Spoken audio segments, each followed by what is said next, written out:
Welcome to the next prophecy update. We have a lot of information to cover today. As most of you know, there is a huge crisis developing in the Middle East. I know this update is a lot longer than usual, but please try to bear with me as there are many pieces to this diplomatic puzzle that I hope to bring to light.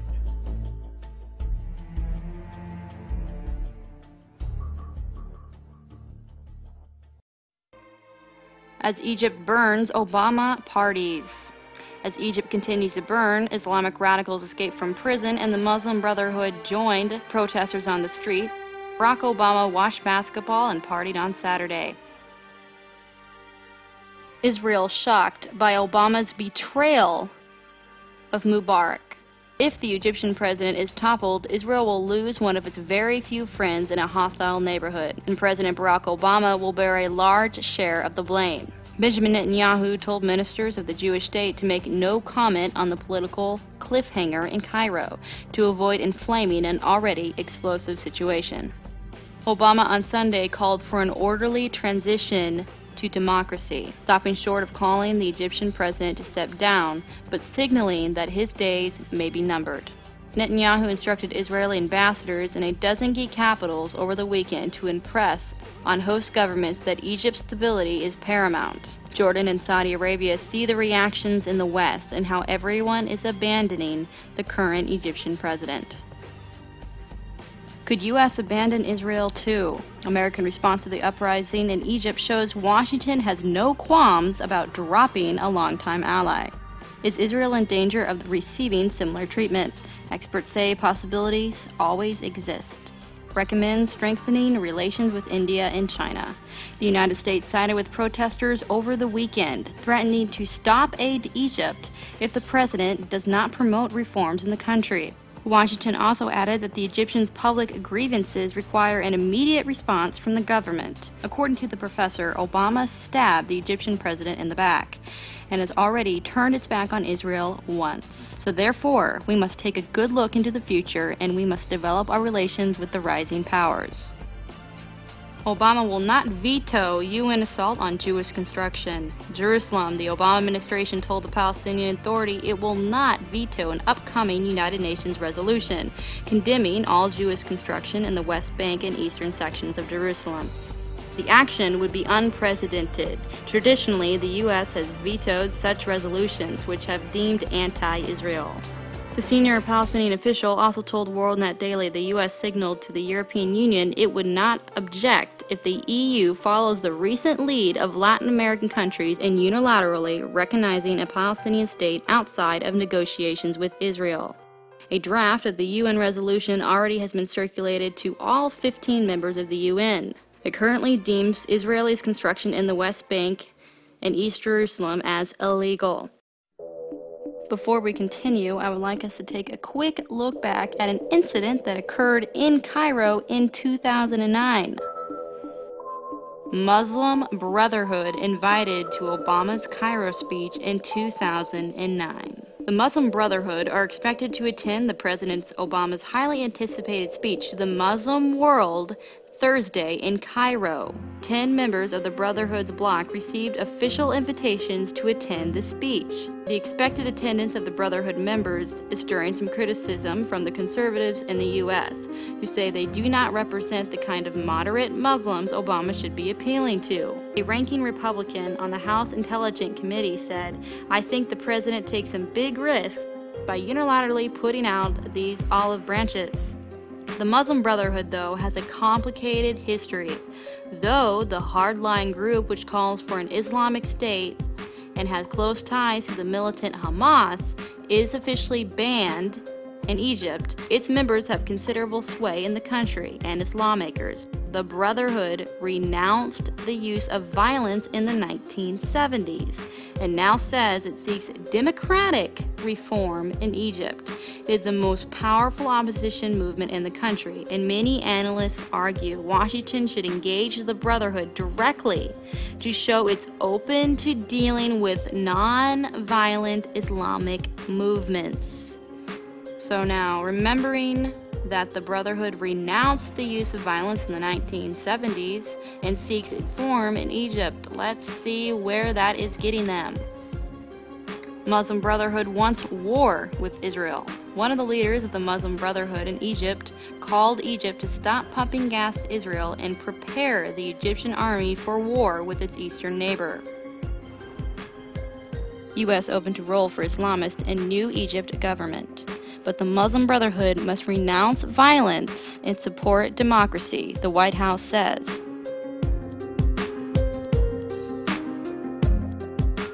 Reporting from Washington, the Obama administration said for the first time that it supports a role for groups such as the Muslim Brotherhood, a banned organization in a reformed Egyptian government.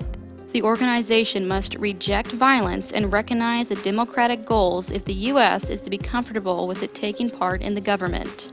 The statement was an acknowledgement that any popular accepted new government will probably include groups that are not considered friendly to U.S. interests. White House spokesman Robert Gibbs said, "The U.S. government has had no contact with the Muslim Brotherhood because of questions over its commitment to the rule of law, democracy, and non-violence." So, according to Robert, the United States of America has never had any contact with the Muslim Brotherhood whatsoever. Which is funny because we just saw that in 2009, Obama did indeed invite 10 members of the Muslim Brotherhood to a speech in Cairo. That is definitely a little telling, isn't it? Mubarak must resign to prevent bloodshed. The protest appeared to be better organized on Tuesday, volunteers wearing tags reading "Security of the People." The various protesters have little in common beyond the demand that the Egyptian president go. Perhaps the most significant tension among them is between the young secular activist and the Muslim Brotherhood, who wants to form an Islamic state in the Arab world's largest nation. They are suspicious that the Brotherhood aims to opt out what they intend is a spontaneous, popular movement.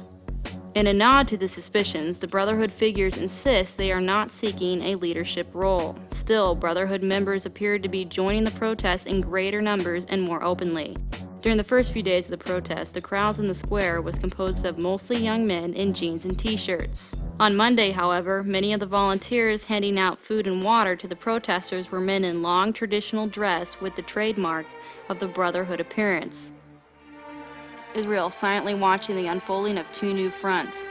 Egypt, one of the only two Arab states to sign peace with Israel, is wobbling dangerously on the brink of revolutionary change, with potential spreading fallout. This week, Israel was dismayed to find itself looking suddenly at 3 hostile fronts about to spring up around its borders.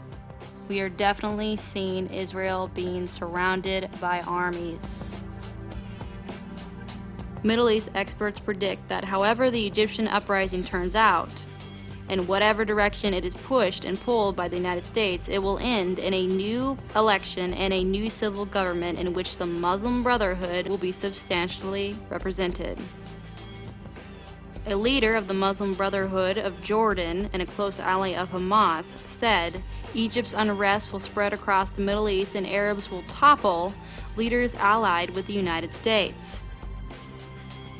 It's Hezbollah ruling from the shadows. The Hezbollah takeover could not have come at a more delicate moment in the Arab world. The fall of the Tunisian dictator on January 14th stripped away the sense of invulnerability that has helped the regime hold power throughout North Africa and the Middle East for decades at a time. In the last few days, growing unrest has hit Egypt, Algeria, and the Jordan. Suddenly, some of Washington's closest allies in the Middle East are being challenged by their own people. Those leaders are looking shaky, and nobody really knows who or what will replace them. Thousands march in Yemen to demand change of government. Inspired by the unrest that has ousted Tunisia's leader and spread to Egypt this week, witnesses estimated that there are around 16,000 demonstrators. The people want a change in president, protesters shouted. The president is a key ally of the United States in a war against Al-Qaeda. The president has ruled for more than 3 decades. Could Syria be next domino to fall? Syrians are watching Egypt's popular uprising carefully. Syrians hold candles during a sit-in outside the Egyptian embassy in Damascus on January 29. The news from Cairo has brought with it a flutter of excitement to this country, founded on principles so similar to Egypt that the two nations were once joined as one. Like Egypt, Syria has been ruled for decades by a single party, with a security service that maintains an iron grip on its citizens. Could the domino effect that spread from the streets of Tunis to Cairo soon hit Damascus?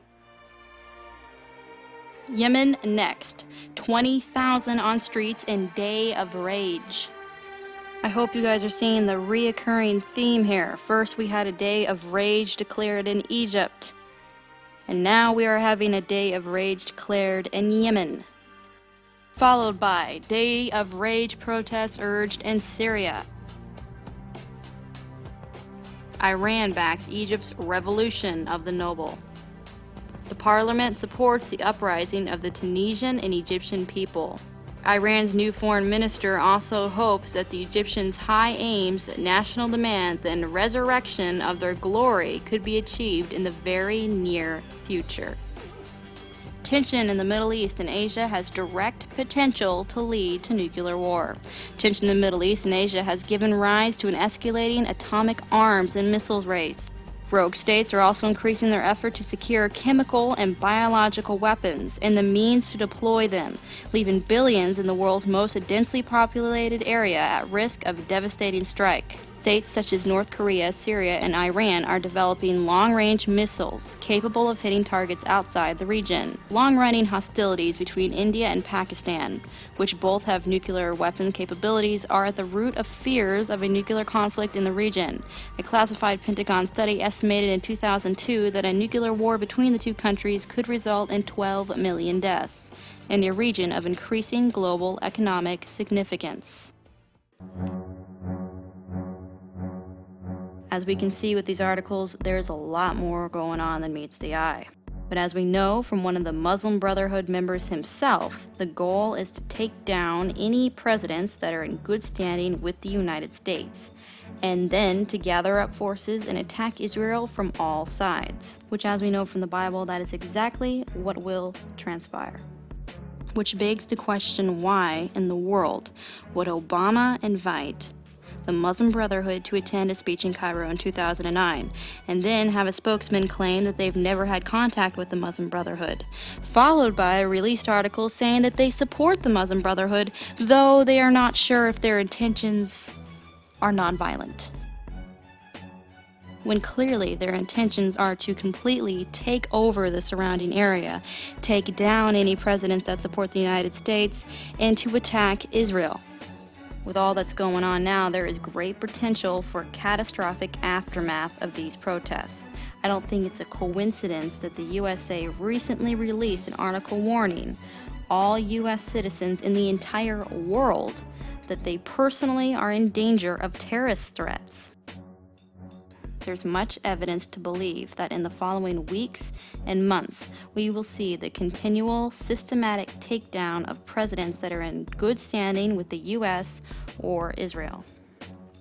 And with the Iranian Revolution coming up on February 11th, there is even more reason to be on guard and truly watching as this crisis escalates and possibly boils over into other nations, even outside the Middle East. For this is only the beginning of a quote-unquote revolution.